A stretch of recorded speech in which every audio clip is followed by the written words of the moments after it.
Welcome once again, my fellow manipulators of digital fate. I'm Richie, this is Capricorn, and today I have another deck tech for you from Wonders of the First. This one in particular is my second custom deck ever, and this one's called Stick the Landing. It's using cards from the Petraea and Boundless orbitals, and the idea is to try to get as much value out of lands as possible. We're using the best lands in the game and all of the cards that can overlap synergies with lands to try to get the most value out of those cards. Now, I want to give a quick shout out to Wicked, a fellow community member over on the Wonders of the First Discord, for turning me on to just how crazy some of the land shenanigans in this game can be. I recently played a bunch of games on Tabletop Simulator against Wicked. He is very, very good at the game, and he really got me thinking about lands, so I wanted to just dig a little deeper, see how deep it goes, see how powerful some of these land abilities can be, and see how powerful some of the auxiliary synergies that line up with lands have the potential to be. So that's what we're doing with this deck, and the outcome was pretty interesting and gave me a lot of insight for the future. We're gonna have full gameplay for you, and we're gonna break down the deck, but before we do that, please like the video. It helps me get it out to so many more people. It helps the channel to grow. Also, subscribe if you're new so you never miss an upload, because I have a ton of crazy stuff on the way. Whether you're into Wonders of the First or Magic the Gathering or just CCGs in general, you're in the right place. So click that subscribe button. Also, catch me live Monday through Friday over on Twitch. That's twitch.tv/QuarantineCapricorn, because if I'm alive and I'm breathing, I'm there and I'm streaming. Let's do this thing. So this deck is called Stick the Landing. This is another custom deck, and the idea behind this deck is very simple. We're trying to use the very best lands in the entire game, and then ways to get as much value out of our lands as possible. Now, the best lands in the game just happen to be in the Boundless orbital, and the best ways to get value out of our lands happen to be in Petraea, so this deck is going to be those two orbitals, both Boundless and Petraea. And even though most of the value we're trying to generate is going to come from our Wonders, I think it's important that we talk about the lands first, since they are the backbone of everything that we're trying to do. So first off, the very best land in the game is Market of Lost Wonders. Now, this is a legendary land from the Boundless orbital. It gives you a Boundless link. It can be harvested to gain an action just like any land can. But on harvest, it has a Kingdom 3 ability, so if you control at least 3 lands when you harvest this, if it's an odd numbered round, you get to gain an extra action, and if it's an even numbered round, you get to gain 2 energy. The fact that you have the versatility of being able to choose one of those 2 things, depending on when you choose to actually harvest this, whatever point in the game it's at, is really powerful. You can harvest this as early as round 2 to get 2 free energy for basically nothing, because you're getting your action back that it costs to play the land to begin with, and then use that energy to get out a really bomby card that you otherwise wouldn't be able to play that early in the game.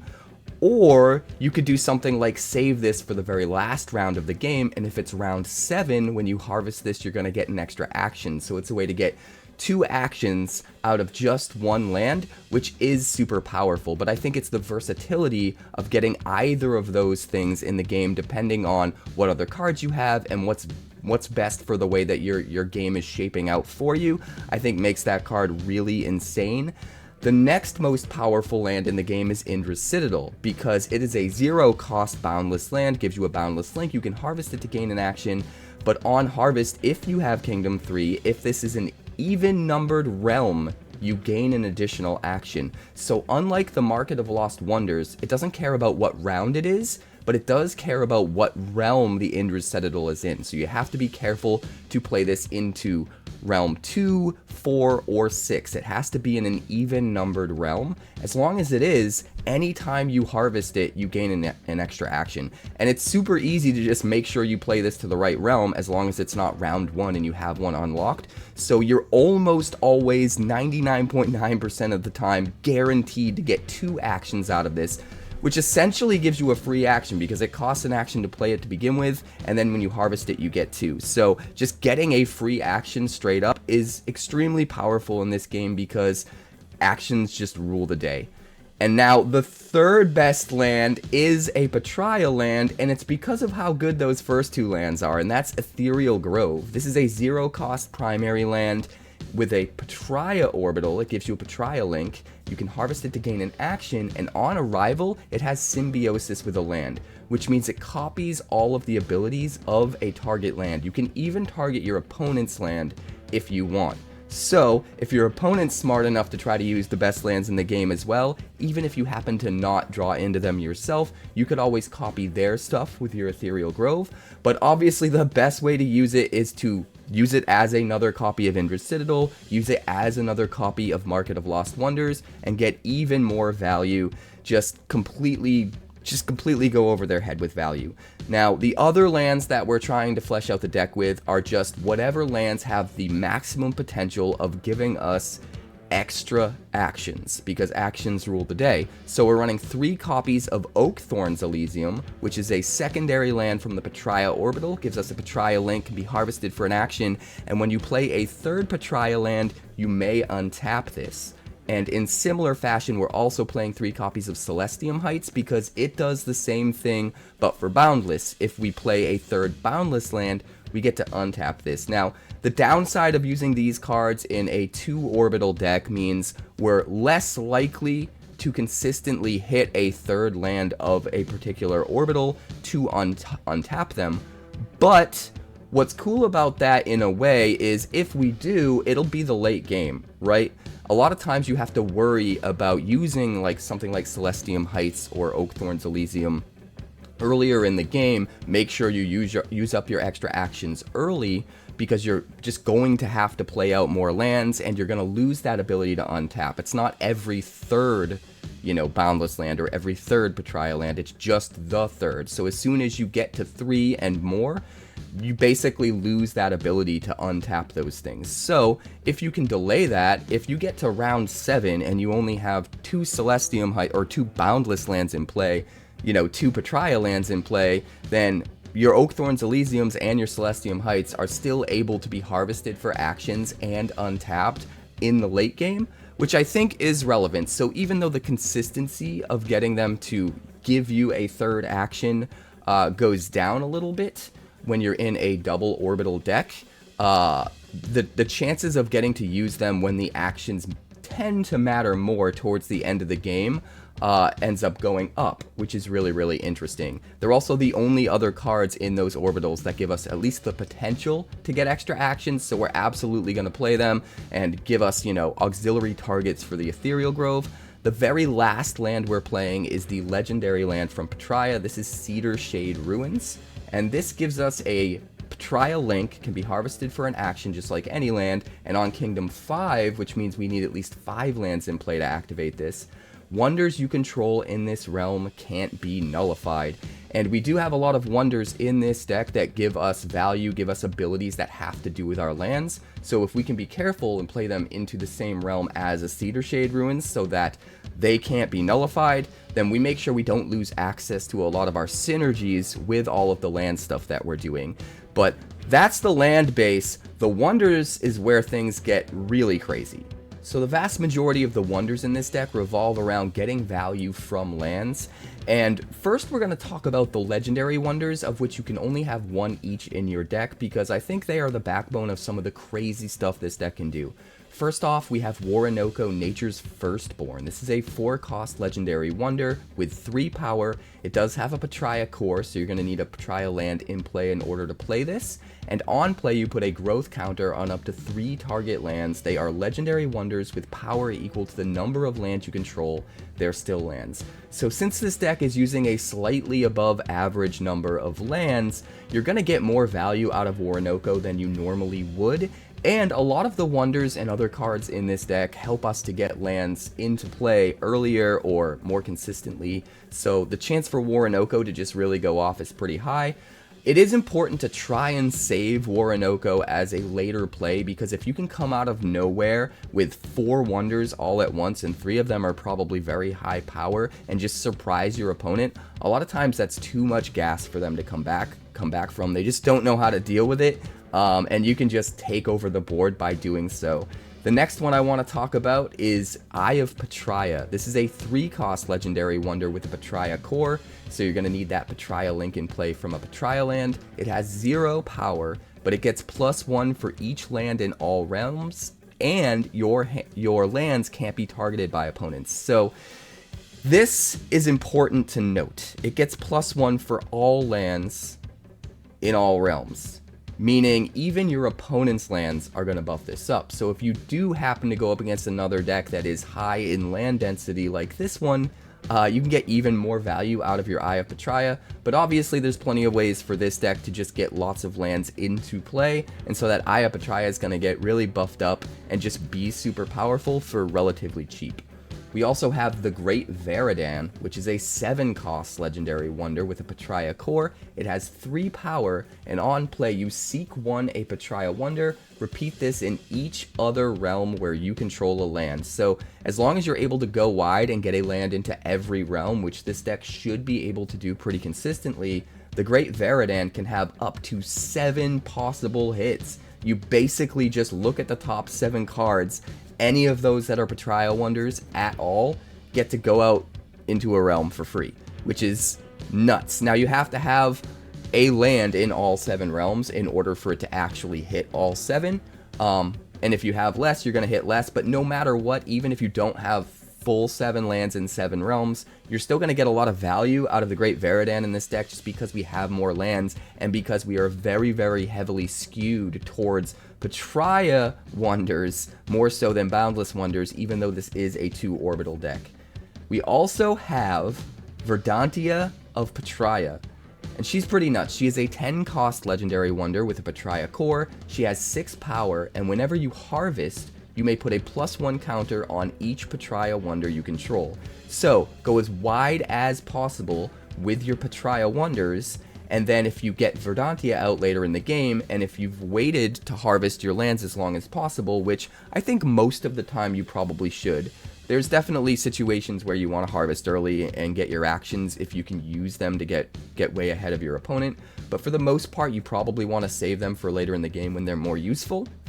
And if you're able to do that, you're able to get way more value out of Verdantia. Every single harvest is going to get you a +1 counter on every single Petrea wonder, and that can just be completely backbreaking.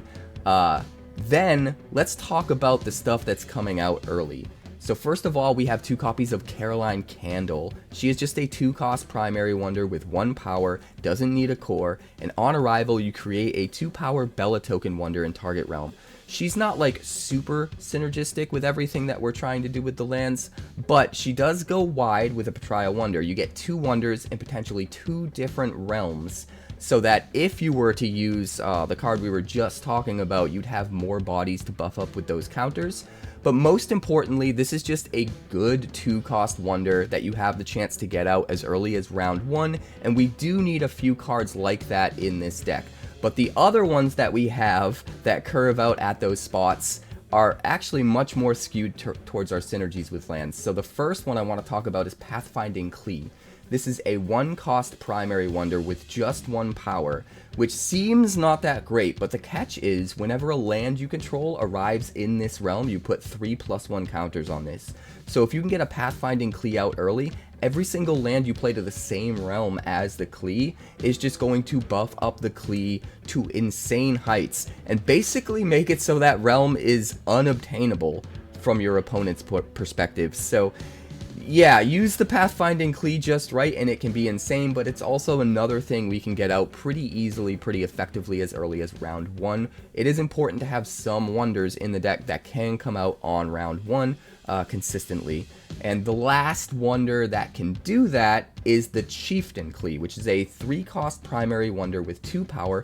Whenever you activate the on-harvest ability of a land, you may activate it an additional time. So since this deck uses some of the best lands in the game, has the best, most valuable on-harvest abilities, basically generating extra actions most of the time, the Chieftain 𝐿 is going to give you even more actions if you wait to harvest after the Chieftain 𝐿's in play, which can be pretty insane.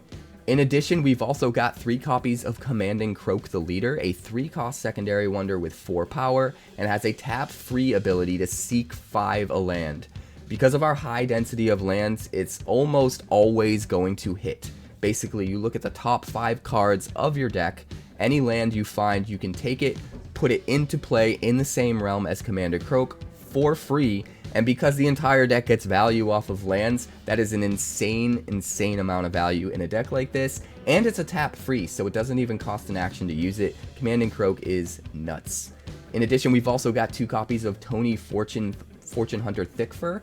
He is a 3-cost primary wonder with 4 power. On arrival, you may put a land from your hand into this realm without using an action.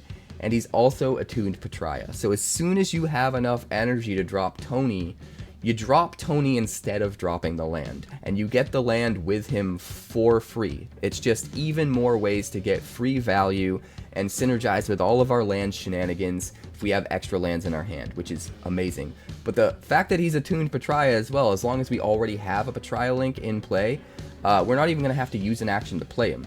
So we get a free wonder, and we get a free land that's going to give us potentially up to 2 free actions depending on the land.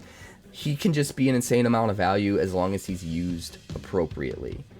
Next up, we've got Calyth Leaf Tracker, which is a 4-cost primary wonder, has 4 power, and also kind of acts like a land. She's not technically a land, but she gives you a Pariah link, just like a land, and she can be harvested to gain an action, just like a land. So you can basically, at some point in the game, get the action back that you used to play her. So it's almost like she's attuned and doesn't use an action, except it's more like you're investing that action in the future, which is kind of interesting.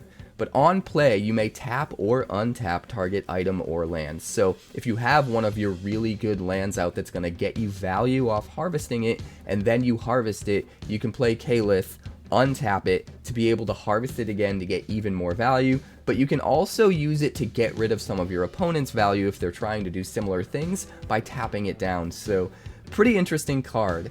We've also got 2 copies of 𝐖𝐢𝐽, which is a 6-cost secondary wonder with 8 power, and on round end, if you took the last turn of the round, you may untap target land or wonder. Now this is where harvesting your lands comes into play, potentially harvesting them a little bit earlier in the game. If you have an 𝐖𝐢𝐽 down, and you're not going to be able to use the last action of the game, you can use the fact that you have more lands than your opponent typically. You have access to more harvesting and more actions than your opponent to basically slow the opponent down, harvest, gain an action, use that action just to drag out the turn to make sure that you have the last action. Because as long as you do, you're just going to be able to untap that land anyway and basically get that value back as if you had never spent it. So 𝐖𝐢𝐽 is really nuts, especially with the lands that can give you 2 actions per harvest. You can just make sure that you're the last person that's having an action in the game, in the round rather, and then you can untap it and it's like you got that value for free. We've also got 3 copies of Rootling Terror, which is a 4-cost secondary wonder with 3 power. It has a Pariah core, so you're going to need that Pariah land with a link in play in order to play it.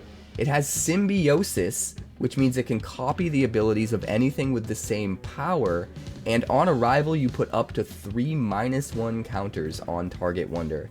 This guy's really awesome because not only can you copy some of the insane abilities that are in this deck, but a lot of our wonders that have abilities that we want to copy are 4 power, and what you could do is target that with the Rootling Terror and just put 1 -1 counter on it to make it 3 power, so that it can pick up those abilities on arrival and become that wonder and give you access to even more of your synergies with your lands, which can be kind of nuts. But also we can just like nerf our opponent's guy, maybe kill them.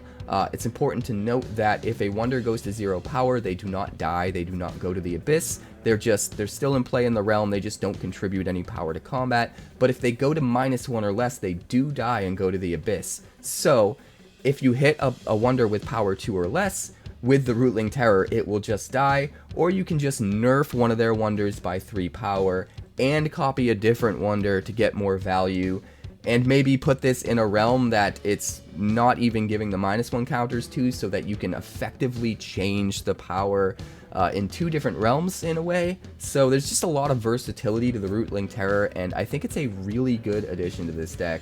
We've also got one other legendary wonder in this deck, and that's Bombi. and I kind of wanted to wait until last to talk about Bombi. He's a 2-cost legendary wonder with 2 power, and on play you may untap target wonder in this realm. So you've seen some of the value we can get off of tapping our wonders with things like seeking lands and all of that sort of stuff.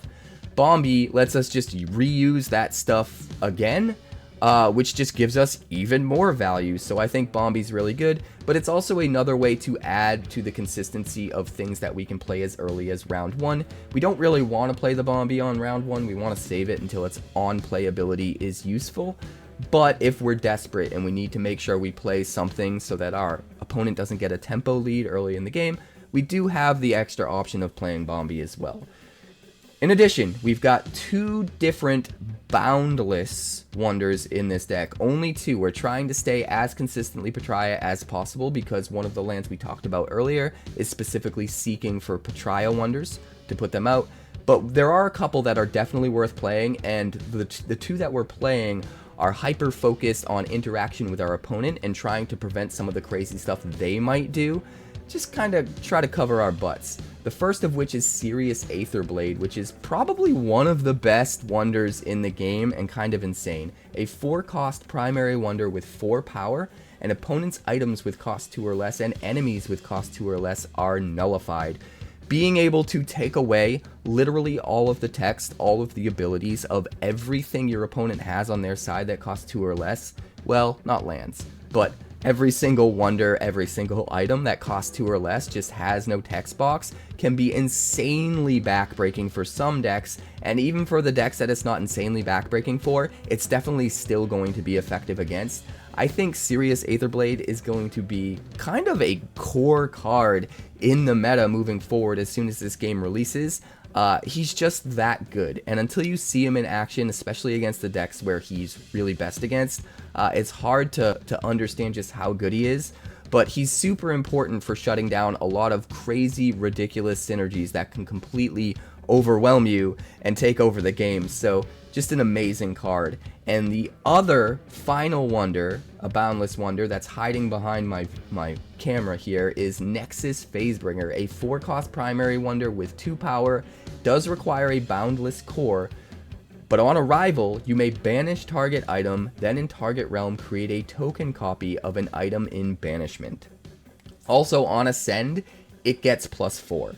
So not only is it going to be like an 8 power, or rather a 6 power wonder eventually and contribute to the board state, but that on arrival ability is super powerful. And if there's any card from the Boundless Orbital that we're going to put in this deck that lets us take care of a strong problematic item on the opponent's side, it's definitely going to be Phasebringer. Taking away their best item, plus giving us a wonder on the board that contributes to power in a realm, plus getting a copy of that item that we can use itself into any realm. It doesn't even have to be in the same realm as you destroyed it, or in the same realm that the Nexus Phasebringer is in. Gives us so much versatility, so many different ways to impact the board with just one card, while still having ways in the deck to take out our opponent's most problematic items, and that can be huge. So I think Nexus Phasebringer is one of the best Boundless Wonders and just super good. We're absolutely gonna run him so that we have some interaction. But there's more to this deck than just the wonders. We've also got items ourselves. In addition to the wonders in this deck, we're running some pretty crazy items. Now, the most important one is kind of a no-brainer. This is Phoenix Quill, a 0-cost legendary item with a sacrifice-free ability. You can play core cards from any orbital this round, you gain 3 energy, and you may bury all the cards in your hand and draw that many cards. This card is just nuts. The extra energy early in the game means you can play something really bomby before you're supposed to have it out and just use it to run roughshod all over the play space. Or the possibility of just ditching your whole hand and redrawing all of those cards can be really nice if you have a combo piece that you're looking for, or just a piece of synergy that you really need to find as soon as possible, especially if you've already played out like the one card that's important to get into play, and now you need to find the card that pairs with that. Ditch the rest of your cards to the Phoenix Quill, find it, and you're good to go. We're also running 1 copy of Blossom's Bite, a 4-cost legendary item. It is a 𝑃𝐻𝑟𝑎𝑎 core, so you're going to need that 𝑃𝐻𝑟𝑎𝑎 land in play with a 𝑃𝐻𝑟𝑎𝑎 orbital. Equipped Wonder gets +3, and once per round, when a Wonder equipped with this attacks, you may untap that Wonder. We have some valuable tap abilities in this deck, like Seeking 5 a land and stuff like that. So if you can equip that Wonder with the Blossom's Bite, you basically once per round get to make sure you use that ability every single round, which is kind of nuts. But also the power boost is pretty nice too. Make sure you put your Wonders that have a powerful tap ability into the realm where you feel like is going to be the most contested, you feel like you're going to have to fight over the most. That way you get extra value off of all of those swings, because you do need to spend an action to attack with the thing in order to untap it. And if you're able to attack to actually get the stone back in a realm where you're constantly fighting back and forth over a stone, you're going to get way more value out of it. So try to look ahead and think ahead and put your Wonders that have their good tap abilities into the realms where you're probably going to see the most combat.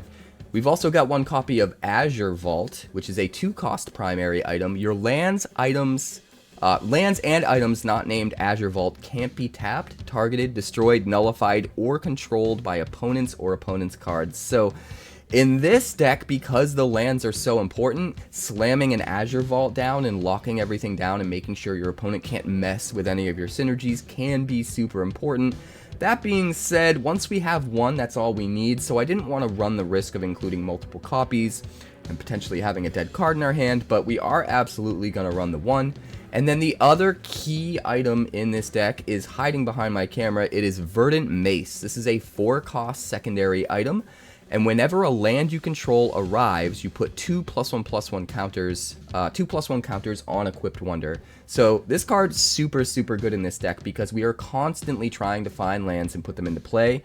And we even have cards with Seek abilities that can find lands and stuff like that. So every single time we play a land, if the Verdant Mace is out, that Wonder's just going to get more powerful and more powerful and more powerful. You want to try to get that Verdant Mace out as early as possible, and that's where the Phoenix Quill can sometimes come into play. If you can get the Wonder that you want out early, then wheel all of your cards to try to find the Mace, you can make sure you get that Mace down on like round 2 maybe, if you're lucky, and just start to get the most value off of it. But we've also got a couple spells.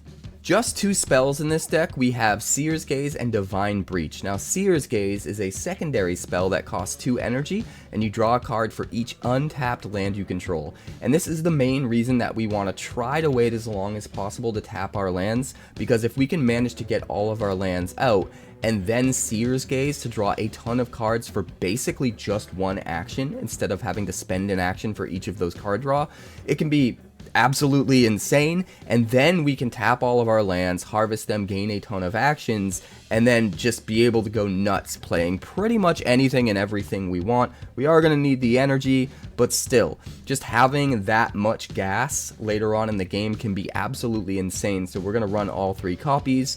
The other card is Divine Breach, a 7-cost primary spell. Banish target Wonder, item, or land. This can't be nullified. But the catch is, on round 7, it costs 3 less to play.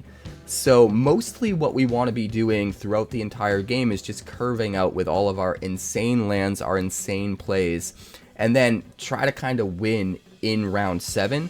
So we don't really necessarily care about them getting an early lead, taking stones, that sort of thing, but being able to kill whatever Wonder we want for only 4 energy on the final round in round 7 can be just absolutely insane on the back of all of the other ways we have to generate value in this deck late in the game. So yeah, this card, bananas if used just right. And that's the deck. The games I played with this thing are kind of nuts. We were learning along the way and figuring out the best ways to play things, the most efficient ways to play things, and I learned a lot definitely from this deck, and I'm excited to iterate on it in the future. But for now, let's check out the game. So I'm pretty excited about this one. I'll be playing another custom deck of Patria and Boundless Orbital cards. This one's called Stick the Landing. And once again, my opponent is No Refills. She'll be playing one of the 6 pre-constructed decks. I'm not supposed to know which one she selected, but I did color code all of the sleeves that I put on all of the pre-constructed decks, so I think we can probably guess. That being said, let's start the game and draw a hand of 7 cards. 1, 2, 3, 4, 5, 6, 7. Alright, I draw Ethereal Grove, Caroline Candle, Verdantia of Petraea, Verdant Mace, Oak Thorns Elysium, Pathfinding Ǩli, and Woronoko, Nature's Firstborn. Very interesting. I'm definitely going to have to put back some stuff because I would like to try to find a land of my other orbital. So we're going to put back Verdantia of Petraea. We're going to put back...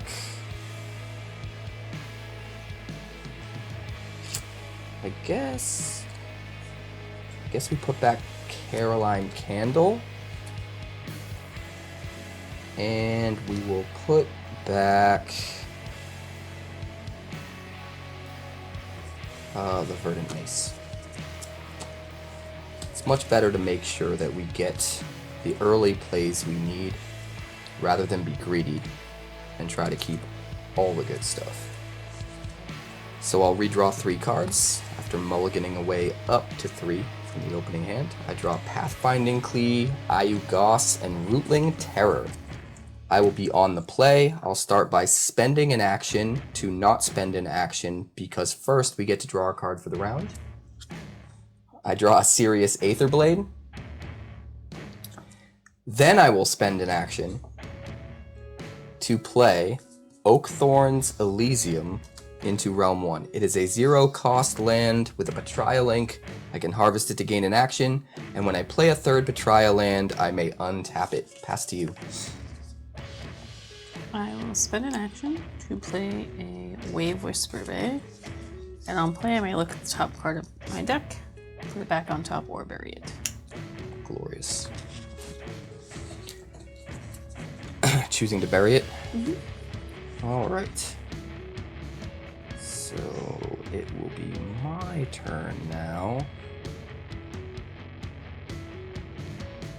I guess I will spend my 1 energy. Actually, I don't need to spend any energy.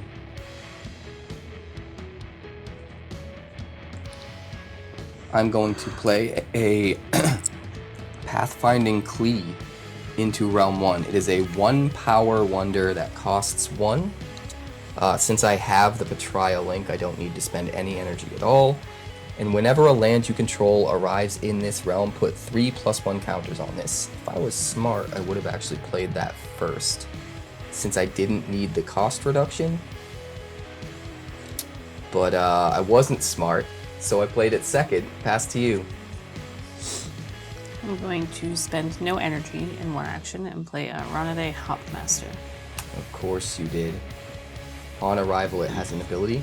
Yes, seek 3 wonder with cost 2 or less.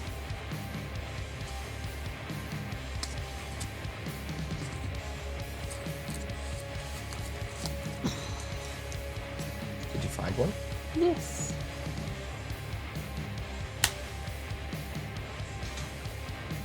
Sylvari? Sylvari Oceanbreaker. He is a 3-power. He has a tap action to portal another target wonder with cost 3 or less in this realm to another target realm. Interesting.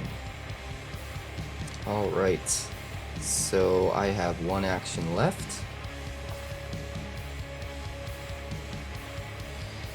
I will use that to play something. See, now I'm worried. I don't really have a way to stop you, not this early in the game.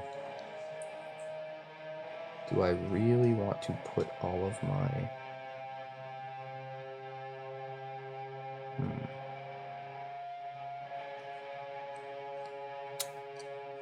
I guess I'll just draw a card. I draw a Tony Fortune Hunter Thickfur. Pass to you. I will attack in Realm 1. You got it. I've got 1 power, so she takes the stone. She wins with her total of 4 power. And I pass. I'm going to pass back to you. Alright, it's the end of round 1. It's the start of round 2.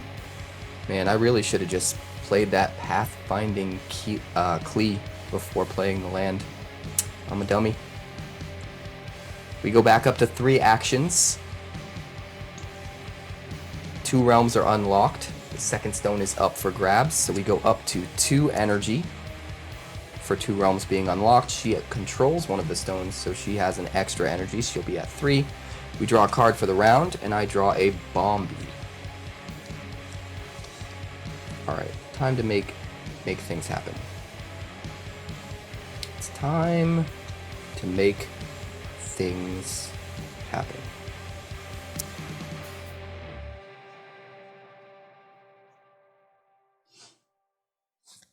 What does that Wave Whisperer's Bay do again? On play, you look at the top card of your deck, put it back on top, or bury it. Okay. And well, gain an action. Here's what I'm going to do. You're not going to do anything yet. All right, it's your turn first. You were the last person to claim a stone, so you get to go first. So, yeah, cheater. Cheater. Not a cheater. I'm going to use one action to play 𝑊𝒊𝒓𝒔 in round 2. What does that do again? It just reveals the top card on Harvest. If it's all one, draw it. Otherwise, bury it. Interesting. I have a lot of different options here. I'm just not sure what I want to do with these options. I guess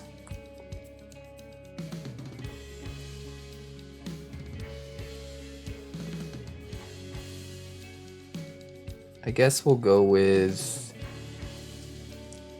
I really don't know what to do.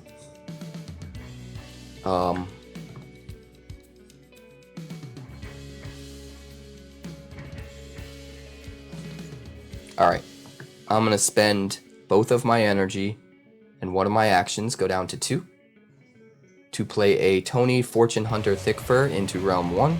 It is 4 power, it is a 3 cost, but only costs me 2 because of my Betrayal Link. On arrival, you may put a land from your hand into this realm without using an action, and it's a tuned Betrayal. So since I have a Betrayal link, I get to play it without using an action. So I'm actually still at 3 actions. And I will take and put my Ethereal Grove into Realm 1. On arrival, symbiosis with land. So I get to copy all of the abilities of target land. I'm going to copy my own Oakthorn's Elysium. So if I play a 3rd Betrayal land, either one of these can untap. Both of them can untap. Pass to you. Oh, you missed a step there. Oh, right. And because a land entered, I get 3+1 counters on my Pathfinding Cleat. That was part of my plan. I just got lost in the weeds and forgot to mention it. Okay. Pass I'm to going you. to spend 1 action and 1 energy. And I'm going to set sail your Pathfinding Cleat. Portal target wonder to Realm 1. Banish it and return it. That's rude. So I guess it doesn't matter that the Klee didn't get the original counters then, because it would still be gone regardless. Yeah, I just wanted to make sure you had them when I did that. Yeah, that's fine. Alright, I'm going to spend an action to draw a card. I draw a Chieftain Klee. Pass to you. Jeez, lots of Klees.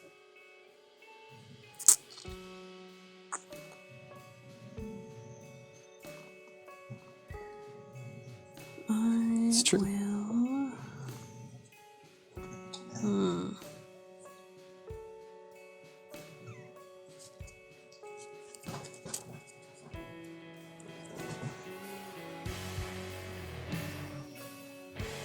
What am I gonna do? What am I gonna do? I don't know what you're gonna do, but I'm gonna take that stone. I still have 5 power there.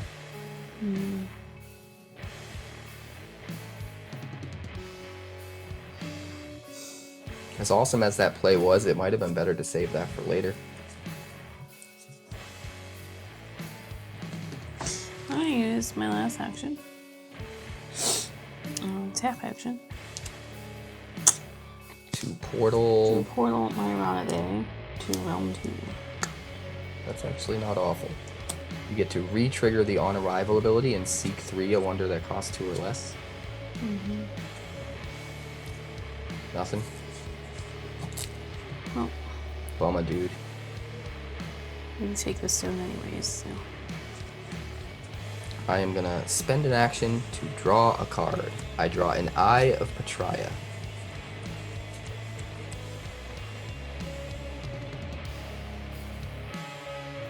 Pass to you. I have nothing. That's my cue. I'm gonna spend my last action to play another Pathfinding Cleave into Realm 2. So I can play lands into Realm 1 or 2 and get bonus counters now. And that's it. I'm gonna pass to you. All set. Alright, that'll be the end of round 2. It is the beginning of round 3. The third realm is unlocked. The third stone is up for grabs. We draw a card for the round. I draw an Azure Vault. What is that face you're making? I just don't know why you wouldn't swing from the stone. I didn't have any actions left. Well, you did before you played that guy. Yeah, but I was going to have to discard if I didn't play something. Okay. You have to discard down to 7, so... I wanted to make sure I got him out. I think that was more important than going after the stone. I can go after the stone later. Alright, so the third stone is up for grabs. I draw an Azure Vault. And... I believe you are still on the play. You were the last person to claim a stone. Mm-hmm. We are back up to 3 actions. We each go up to 3 energy, and you have an extra energy because you control a stone, so you're at 4. What would you like to do? I'm going to spend all of my energy. And 1 action. And I'm going to play Captain Rostar Corwind into Realm 1. That's on arrival, a lot of power. Return another target card in this realm to its owner's hand. So I'm going to return this to your hand. The Ethereal Grove? Yep. Wow. Okay. I can get more counters when I play it. Yeah, but now you have to actually spend an action to play it. Okay. I have a lot of cards in my hand now. I am going to spend... what am I going to spend? I mean, that's good, but do I really need to do that?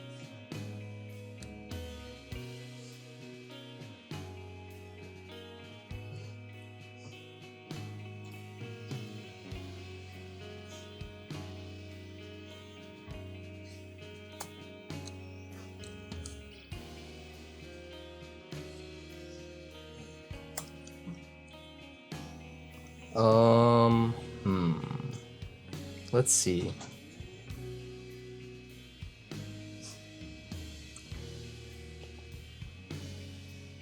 Let's get this out there so that we don't have to deal with any of those shenanigans ever again for the rest of the game.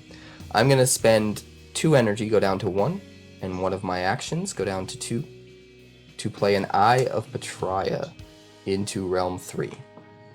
It is a 3-cost legendary wonder with 0 power, but it gets +1 for each land in all realms, and your lands can't be targeted by opponents. So right now it is a 3 power. Mm-hmm. Pass to you.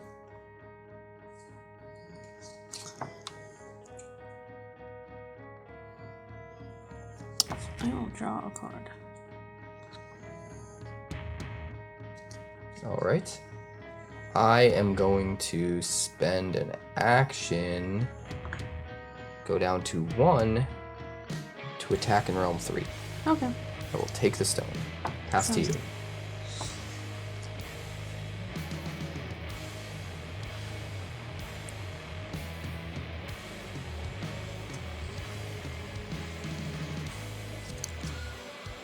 Just bounces.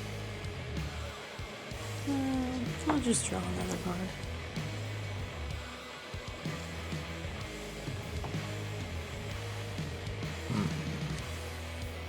I am going to actually have a couple different options here. I'm thinking maybe don't have enough for that. I guess what I want to do is to use my last action to play Ethereal Grove into Realm 2. Because I played a land into Realm 2, the Pathfinding Klee in Realm 2 will get 3+1 counters on it. And the Ethereal Grove is going to use its Symbiosis ability to become another copy of Oakthorn's Elysium. Now my Eye of Petraea is up to 4 power. Pass to you.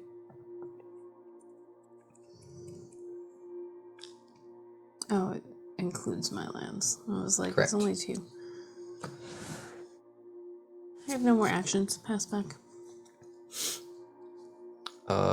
I will tap my Ethereal Grove to gain an action. Okay. Go up to 1. Pass to you. How's that? I will use that action to attack in Realm 2 with my 4 power Pathfinding Klee against your 1 power Ronade Hopmaster. Sure. So I will claim the stone in Realm 2 and pass to you. All set. I am also all set, so that will be the end of round 3. It is the beginning of round 4. The 4th realm is unlocked. The 4th stone is up for grabs. We will draw a card for the round. I draw an 𝐢𝐽. You also want your actions back? I'll think about it. We're back up to 3 actions. We each have 4 energy because 4 realms are unlocked. I have an extra 2 energy because I control 2 stones, so I'm at 6. You have an extra 1.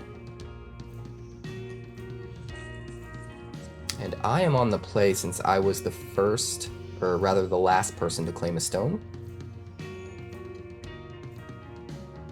Let's get this guy down so that we can start getting value off of it. I'm gonna go with spending 2 energy going down to 4, spending 1 action going down to 2, and I'm going to play a Chieftain Klee into Realm 4. It is a 2-power wonder that costs 3 energy. Whenever you activate an on-harvest ability of a land, you may activate it an additional time. Pass to you. I'm going to spend 3 energy and an action. And I'm going to play Vapor Blast Artillery on my Ronade Hopmaster. Equipped Wonder gets +3. When Equipped Wonder attacks, you move target defending Wonder to an adjacent realm. That's pretty good. That's really good. That's really scary. But it's move it, right? It's not portal it? Move it. So I wouldn't lose my counters at least. No.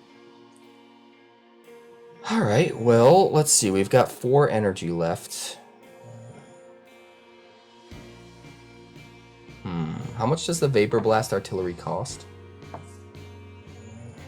4.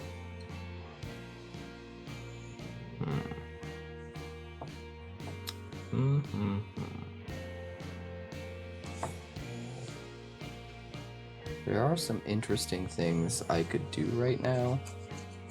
I don't know if any of them are quite good enough.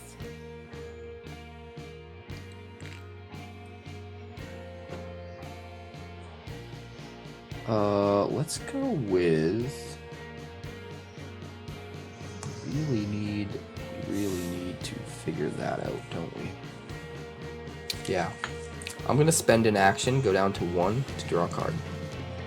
I draw a Cedar Shade Ruins. Pass to you. I'm going to attack in Realm 2 and move your Pathfinding Klee to Realm 3. It's a Klee! And with that, I'll take the stone. Alright, alright. Klee's in Realm 3. At least Realm 3 is really locked down now. I'm gonna spend my last action to play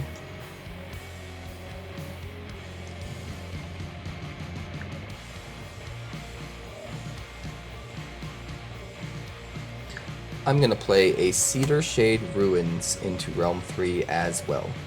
Okay. It's a Patria land that gives me a Patria Link. I can harvest it to gain an action, and Kingdom 5, so unlocks if I have 5 lands on the battlefield. Wonders you control in this realm can't be nullified. In this realm specifically, which is why I put it in 3, because Eye of Patria, I think, is probably the most important thing to protect. If the Eye of Patria can't be nullified, then you can't take away my ability to make it so my lands can't be targeted. So we're going to do that, and I'm going to pass to you.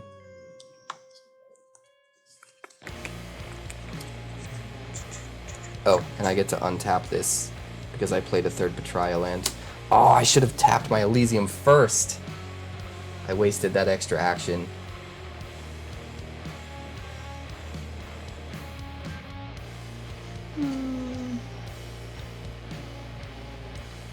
Oopsie. What do I want to do? There's just so many things to keep track of in this game.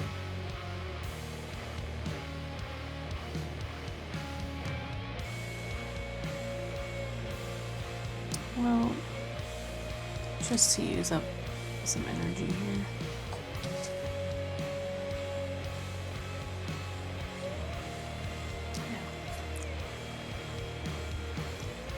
I'll use my last action to play 𝐿𝐴 Wing in Realm 2. 𝐿𝐴 Wing, 1 power flyer. What's the other ability? Oh, if you play it from a Seek effect, you copy the Seek effect. Okay, so what's your total power in Realm 2? Maybe 4 or 5. And what's your total power in Realm 1? 9. Interesting. I'm going to tap the Cedar Shade Ruins to harvest it and gain an action. Sure. I'll go up to 1, pass the turn. And pass back to you. I will use that action to attack in Realm 4. Go for it. You have nothing defending there, so I will claim the stone with my 2 power 𝐿𝐴. Pass to you. Pass back to you. Alright, how much power total do you have in Realm 1? 9.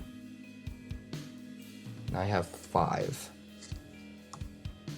5, 5, 5, 5.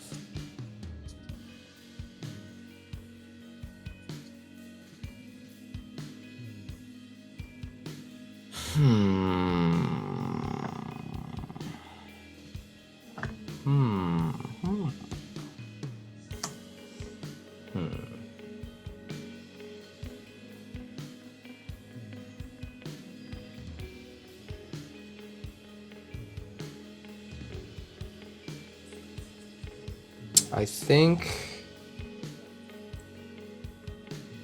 I need to not waste the energy. So I'm going to tap my Ethereal Grove to gain an action. Okay. Pass to you. Pass back to you. I will use that action and the remaining energy that I have, all 4 of it, to play a Sirius Aether Blade in Realm 2. Or Realm 1. Okay. He is 4 power, and opponent's items with cost 2 or less and enemies with cost 2 or less are nullified. So anything that costs 2 or less on your side has no text. Okay.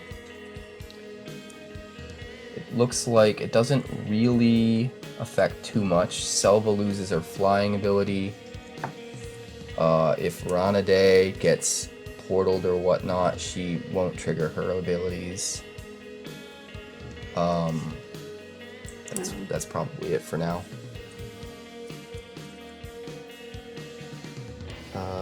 But yeah, that's it for me. Pass to you. All set. Alright, that'll be the end of round 4. It is the beginning of round 5. The 5th realm is unlocked. The 5th stone is up for grabs. I will draw a card for the round. Draw a Rootling Terror. Another one. Interesting. We go back up to 3 actions. We each go up to 5 energy. I get an extra 2, and you get an extra 2 because we both control 2 stones. So we'll be at 7. And was I still the last person to claim a stone? Yes. Who was? Okay.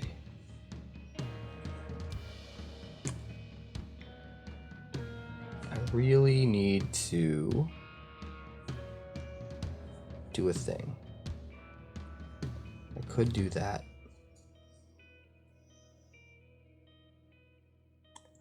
Could do that. Could be interesting.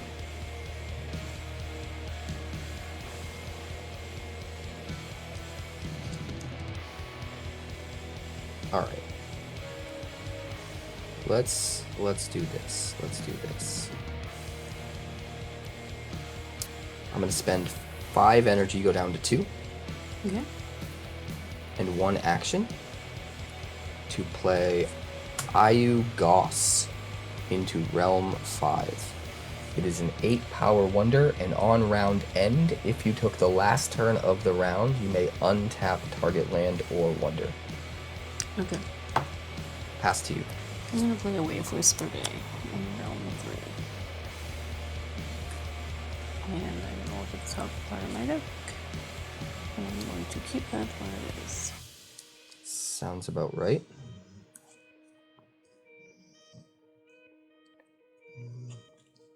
I am going to spend an action to draw a card. I draw a Celestium Heights. Pass to you.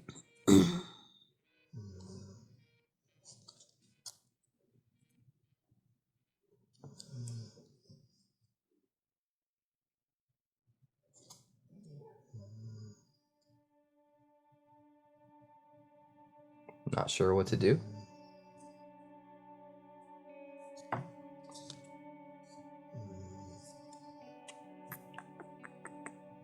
Spending how much energy? 2. Going I'm down gonna to play a 1. Thorwing Thunderbeak. Alright, Thorwing Thunderbeak into Realm 5. Yep, on arrival, stun target wonder in this realm. Tap it and reduce its power to 0. That's pretty good. That's pretty good. Not gonna lie.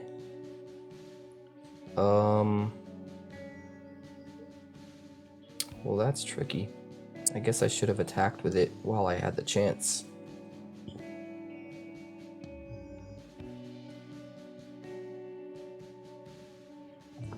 Alright, I will spend my last action to play a Celestium Heights into Realm 1. It is a boundless land that gives me a boundless link. I can harvest it for an action, and when I play a third boundless land, I may untap it. Also, because I played a land into Realm 1, my Pathfinding Klee in Realm 1 gets 3+1 counters. So it's up to 4 power. I have a total of 12 power in Realm 1. Pass to you.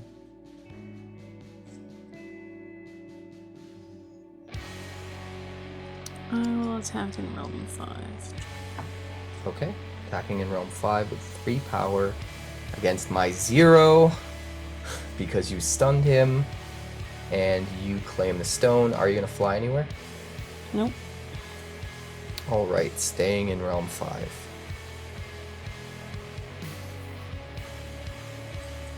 I will tap my Celestium Heights to gain an action. Pass to you.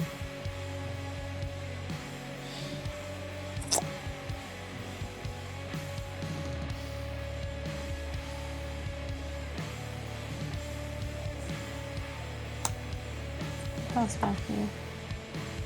I will use that action to attack in Realm 1. I have 12 power against your 9 power. Okay. So I will claim the stone in Realm 1. Pass to you. Pass back to you. And I'm all set. So that'll be the end of round 5.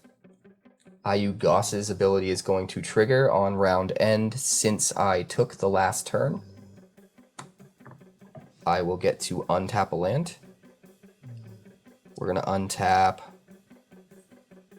I guess we'll just untap Celestium Heights. Why not? Alright. The end of round 5, it is the beginning of round 6. The 6th realm is unlocked. The 6th stone is up for grabs. We go back to 3 actions. We both start with 6 energy. I start with an extra 3 because I have 3 stones.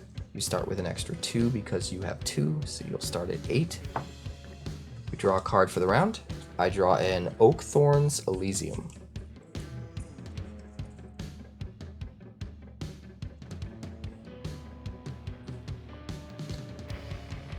Alright, since I was the last person to claim a stone, I will go first. I'm gonna spend... You know what? I'm gonna do something a little different, actually.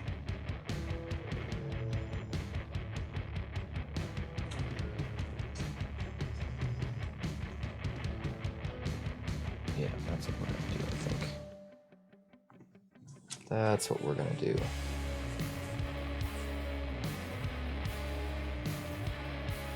Call me crazy.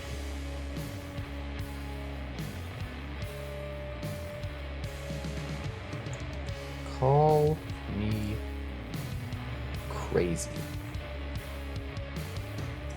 I'm gonna spend 3 energy, go down to 6, and 1 action.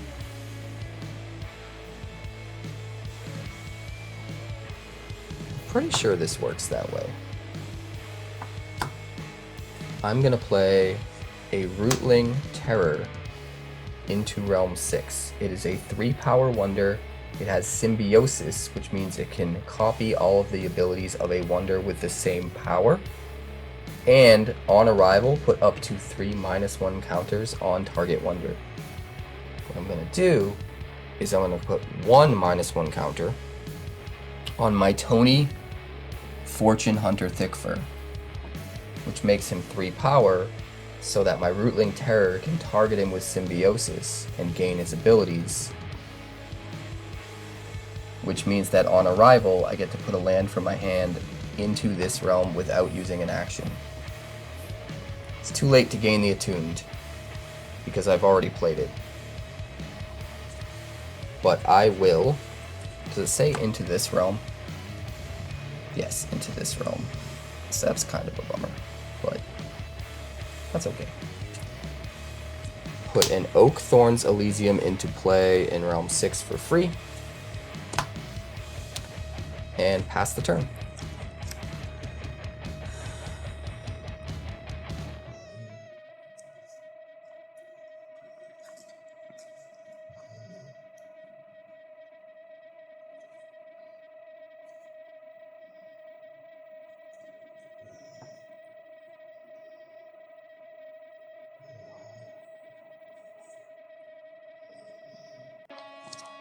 Thinking hard.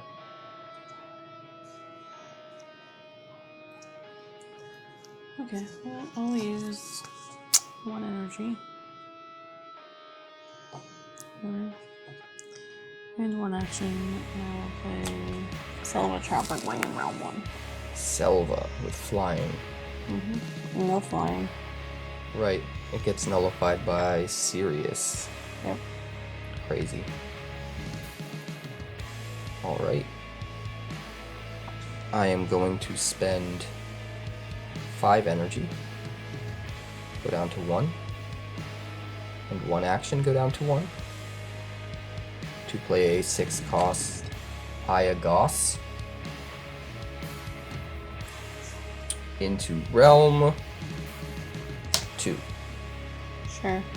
On round end, if you took the last turn of the round, you may untap target land or wonder. Pass to you.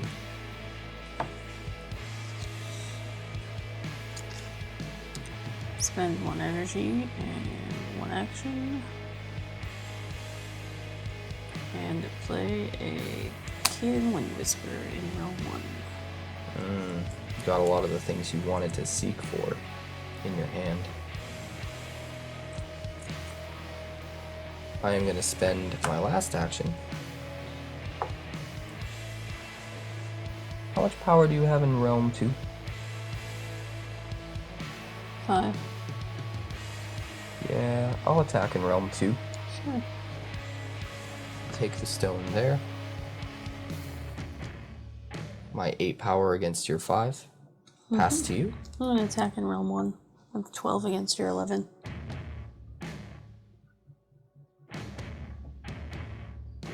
That -1 counter really did it for you. Mm-hmm. Alright. You got it. Go ahead, tap your lands, take your extra action. I'm going to tap my Celestium Heights to gain an action. Sure. Pass to you. I'm good. I will use that action to attack in Realm 5. Go for it. So I will win 8 power against 3 and claim the stone. Okay. Pass to you. All set. I will tap my Oakthorn's Elysium in Realm 1 to gain an action. Pass to you. All set. I will use that action to attack in Realm 6. Perfect. 3 power. Take the stone. Sure. Pass to you. All set.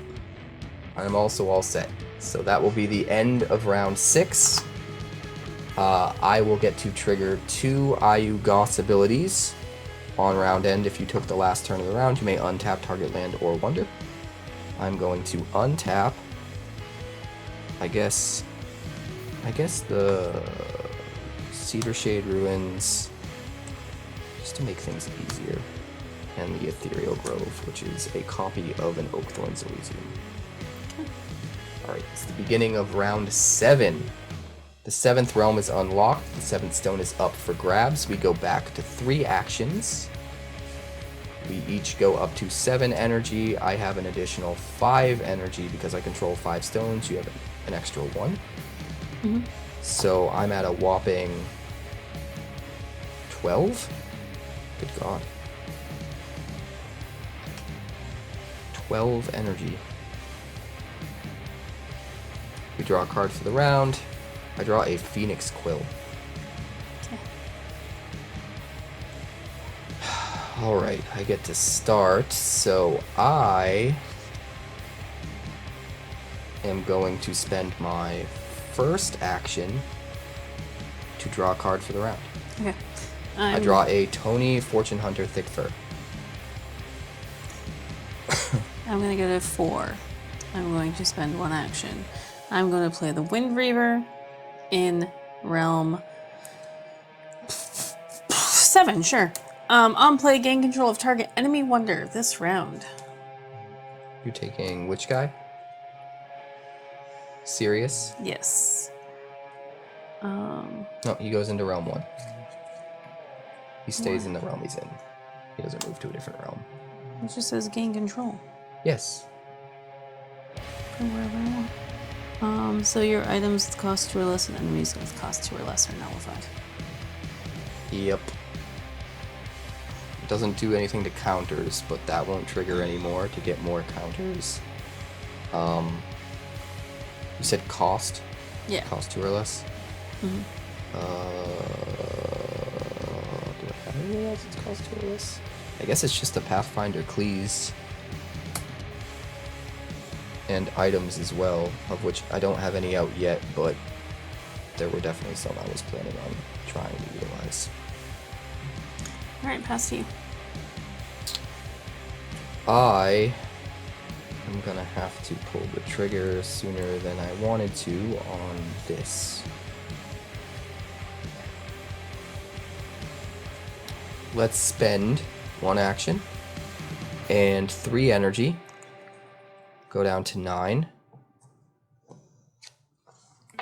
to play Oroonoko, Nature's Firstborn in Realm 7. He's 3 power. On play, put a growth counter on up to 3 target lands. They are legendary wonders with power equal to the number of lands you control. and they are still lands. So, growth counters on 3 lands. We're gonna do you. We're gonna do you. Both lands in Realm 1. And we're gonna do, let's see, there's a land there, but there's a lot of power. There's a land there, but there's a lot of power. I guess we'll do the Oakthorn's Elysium in Realm 6 as the 3rd one. So they are all 5 power wonders right now. Okay. But if I play more lands, they'd actually go up in power, which is kind of interesting. Pass to you. Well, you ruined my next thing I was gonna do. Wait a minute, I just realized something. What? Sirius shuts down wonders that cost 2 or less, right? Yeah. So these are now wonders that cost 2 or less. Mm-hmm. Is it nullify? Yes. So they lose their links, and I won't be able to harvest them, which these ones are already tapped, but this one isn't. I can no longer harvest it because of Sirius, and the Celestium Heights is my only boundless land, so now I lose my boundless lake. I didn't realize that. Maybe I shouldn't have. Maybe I should have thought that through more. You could always take this back and not play this. No, Yeah, I did it. I did it. I'm just saying, if you wanted to, go back up to. It's an important learning experience for me. Okay. It would be really important for me if you went back up to 12 energy. Oh, you have that guy? I do. And the only reason I took him was so I could use it. Oh. And then you used 3 energy. I was like, oh, as long as he only spends 2, I'm good. I'm sorry. Sorry. You don't have any items. That might have actually turned the whole game around for you too. This game might have been way closer than it looks. I've been waiting to play Oronoka the whole game. But I didn't want to commit to which lands to turn into wonders until I had as many options available to me as possible. Well, I guess I'll just do this. I will spend. Important thing to note, you win ties right now because you have a stone in Realm 1. Ronade. So, as long as nobody claims this stone Use us. in Realm 7, you would only need to get 2 stones. Yeah. And since we both have 3 power here, as of right now, nobody's claiming the stone in 7, so instead of having to spend an extra action to get an extra stone to win, you would only need to claim 2 stones if this standoff sticks. And that's a little bit of an advantage. I don't know if it'll be enough, but if you can figure out a way to just grab 2 stones when you keep that first one, you'd be able to win. Your turn. What do I do? I have 3, 7, 13. How much power do you have in Realm 1? 10, 13, 14, 15, 16. Jeez Louise. 16? Yeah. Didn't I have another guy there? Did you kill him? No, he's in my hand. Oh, right, you took him. He is part of my 16. 4. So I need 4 more there before I can do anything.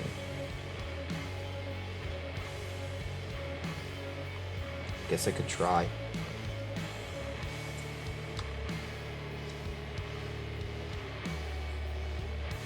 Or do I want to do that and then that? That's a possibility as well. I'm going to use my last action. Dropping cards all over the place here. I'm going to use my last action and 3 energy. Yep. Go down to 6. To play a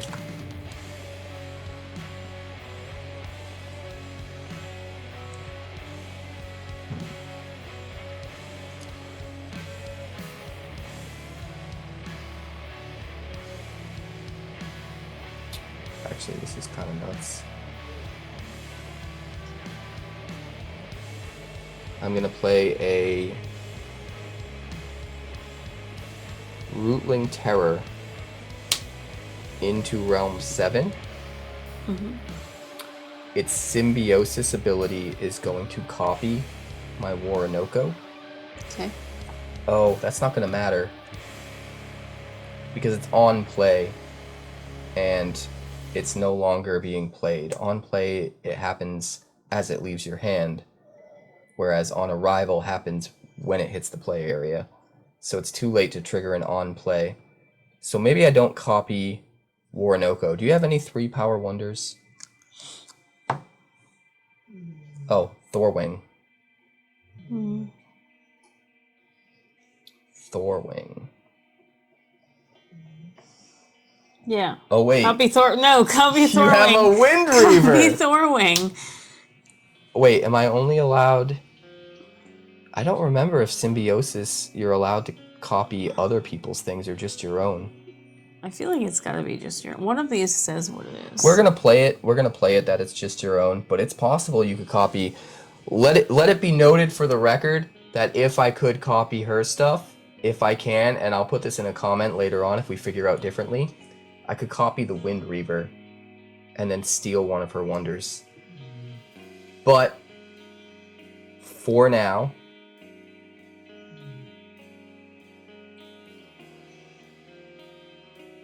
can I Symbiosis another Rootling Terror just to get 2 on arrival abilities? I don't think so. Because this is already doing this, so it would just be. Oh, you're right. You're right. That is. Well, that has all of those abilities. So technically, if I Symbiosis the Rootling Terror, would I get the Rootling Terror's abilities and the abilities that it copied from the Tony? Maybe, but that's too complicated, and I don't think it's going to matter enough, so I'm not going to do it. But that's a thing that we should look into, and probably comment in the comments section. Lots of craziness in this game. What I am going to do is...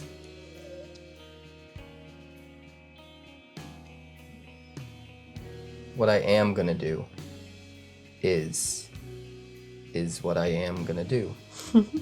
I guess I'll put -3 on your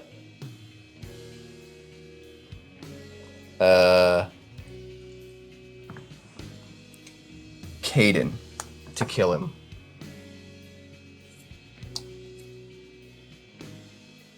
And I will still copy Tony, I guess, since it's a 3-power right now. And I don't have any lands in my hand, so it doesn't really matter. It doesn't do anything. Yeah. Pass the turn. Okay, well.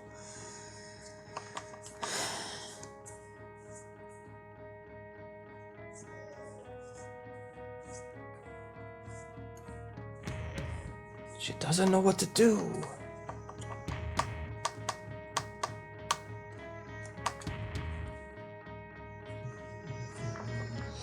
I've got 2 lands that I can harvest.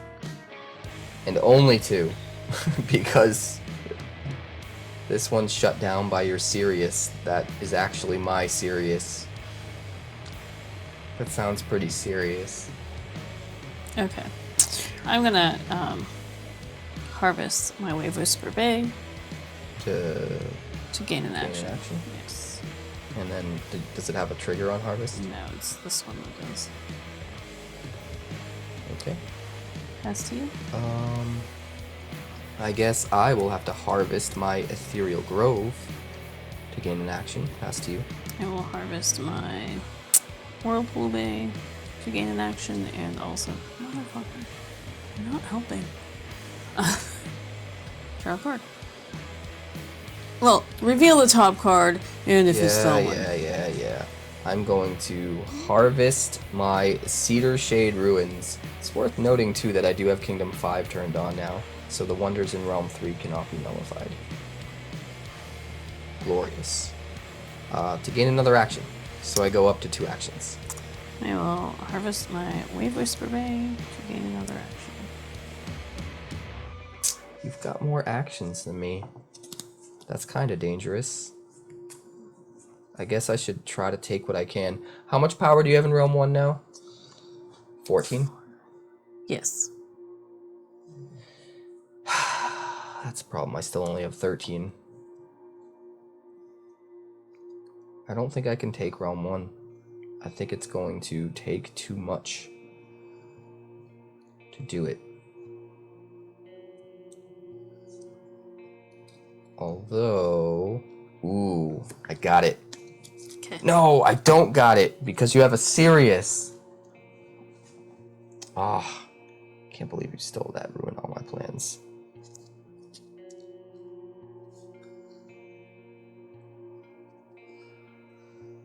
Where are you gonna try to attack? That's the question I need to ask myself.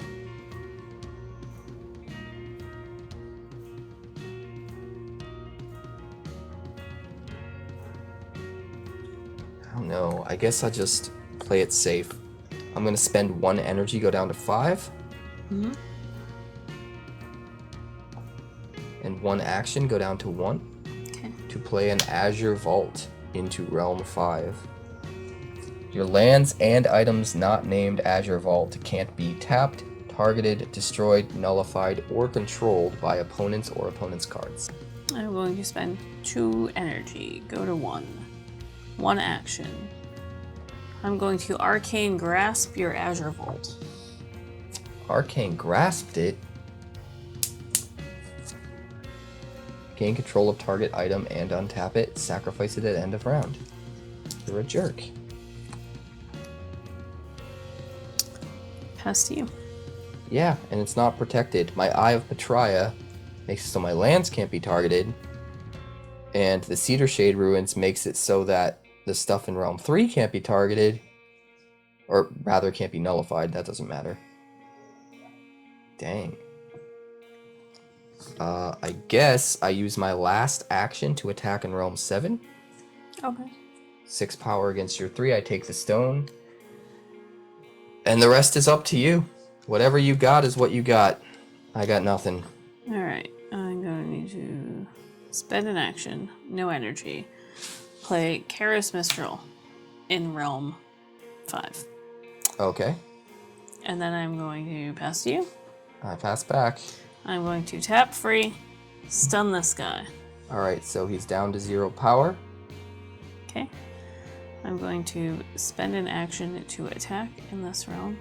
Yep, you take the stone in Realm And then 5. I'm going to move. Move Thorwing into Thorwing. Realm 4. Yes. Don't think this is going to be enough, because this is my last action. It's close, though. And then I will attack in Realm 4. Attack in Realm 4. Take the stone, your 3 power against my 2. Super, super close. I just need 1 more land. If you had been able to play even like a 3 power wonder here, if you had like 1 more action, just to stop me from being able to attack there, you would have won. It was way, way closer than it looked. Like I had all the stones and then you came back to within an inch of actually winning the game because you do have the tiebreaker stone in Realm 1. Yeah. I needed 1 more land and I couldn't get it. Every time I had a Ronade, I just couldn't draw into what I needed. Yeah. And then you made everything terrible by playing that, because I had this. You have 2 of them? Oh, I drew another one. But I've been holding on to this and that arcane, no, the one that lets me steal this guy. Yeah. So that I could take him and then play this, and then I took him, and then you were like, let's spend this energy.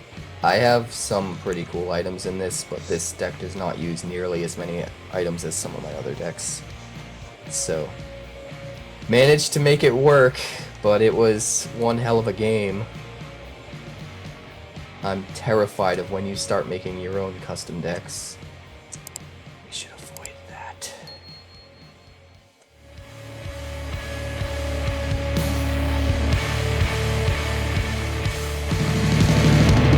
Thanks so much for checking out my channel. I'd like to give a huge shout out to all of my patrons over at Patreon. Without you guys, this channel would not be possible, so honestly, thank you from the bottom of my heart for all of your contributions. If you haven't yet, like and subscribe. The more likes we get and the quicker we get them, the bigger this channel will grow and the faster it will grow. I'd love nothing more than this channel to become something very special for you guys, but it's entirely up to you how fast that happens. Also, if you'd like more deck techs, that's somewhere over there. And if you'd like to see what else the channel's been up to lately, that's somewhere up that way. Also, subscribe, circle below, do all the things.